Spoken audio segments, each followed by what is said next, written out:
تصور کریں 1940 کی دہائی کا سندھ، دنیا دوسری جنگ عظیم کی آگ میں جل رہی ہے، ہٹلر کی فوجیں یورپ کو روند رہی ہیں، لیکن یہاں سندھ کے ریگزاروں میں ایک الگ ہی جنگ لڑی جا رہی ہے، ایک ایسی جنگ جو ٹینکوں اور توپوں سے نہیں بلکہ ایمان، عشق اور کلہاڑیوں سے لڑی جا رہی ہے۔ یہ مکھی کا جنگل ہے، وہ جگہ جسے انگریز موت کا کنواں کہتے تھے، برطانوی سامراج جس کی سلطنت میں سورج کبھی غروب نہیں ہوتا تھا، جس نے آدھی دنیا کو اپنی مٹھی میں دبا رکھا تھا، وہ یہاں آ کر بے بس ہو گیا تھا۔ لندن کے ایوانوں میں بیٹھے جرنیل حیران تھے کہ جدید ترین ہتھیاروں سے لیس ان کی فوج ان نہتے صحرائی لوگوں سے کیوں ہار رہی ہے۔ لیکن یہ کہانی صرف جنگ کی نہیں ہے، یہ کہانی ہے ایک ایسے جنون کی جس کی قیمت چکانے کے لیے پورے کے پورے خاندانوں کو لوہوں میں قید کر دیا گیا۔ یہ کہانی ہے ان ماؤں کی جنہوں نے اپنے بچوں کو جیلوں میں جنم دیا اور وہیں دفن کیا، اور سب سے بڑھ کر یہ داستان ہے اس عظیم رہنما کی جس نے اپنی گردن میں پھانسی کا پھندا تو قبول کر لیا لیکن سمجھوتا نہیں۔ تصور کریں شہداء کے جسم اور ان کے اوپر دوڑتی ہوئی گاڑیاں، یہ منظر کسی ڈراؤنی فلم کا نہیں، برطانوی راج کی بربریت کا ہے۔ وہ کون سا ناول ہے جس نے ان قبروں کی نشاندہی کی؟ آج ہم اس ممنوعہ تاریخ کی ورق گردانی کریں گے۔ آپ دیکھ رہے ہیں قلم کا سفر، جہاں ہم سیاہی سے لکھے گئے ان الفاظ کا پیچھا کرتے ہیں جنہوں نے دنیا کو بدلنے کی طاقت رکھی۔ ناظرین، تاریخ ہمیشہ فاتحین لکھتے ہیں، لیکن ادب وہ آئینہ ہے جو مظلوموں کی کہانی سناتا ہے۔ آج ہم جس ناول کا تجزیہ کرنے جا رہے ہیں وہ صرف کاغذ کا ٹکڑا نہیں ہے، بلکہ سندھ کی دھرتی کا وہ نوحہ ہے جسے برطانوی سامراج نے دبانے کی بہت کوشش کی۔ سانگھر صرف ایک شہر کا نام نہیں بلکہ مزاحمت کا ایک استعارہ ہے۔ اگر آپ تاریخ کے گمشدہ ابواب، گوریلا جنگ کی تکنیک اور آزادی کے لیے دی گئی لازوال قربانیوں کو جاننا چاہتے ہیں تو اس ویڈیو کو آخر تک دیکھیں۔ اس سے پہلے کہ ہم مکھی کے جنگل میں اتریں، کسی بھی شاہکار کو سمجھنے کے لیے اس کے خالق کو سمجھنا ضروری ہے۔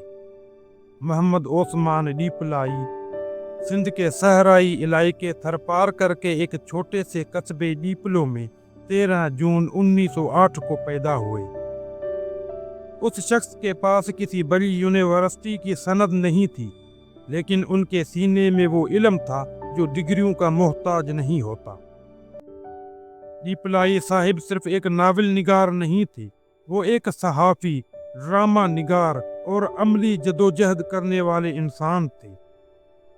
انہوں نے اپنی زندگی میں 100 سے زائد ناول اور افسانے لکھے، لیکن سانگھر ان کا وہ شاہکار ہے جس نے انہیں امر کر دیا۔ یہ ناول انہوں نے اس وقت لکھا جب برطانوی راج کے خلاف بولنا غداری سمجھا جاتا تھا۔ یہاں ایک اہم نقطہ سمجھنے کی ضرورت ہے۔ ڈیپلائی کا قلم صرف تفریح کے لیے نہیں تھا بلکہ اصلاح اور انقلاب کے لیے تھا۔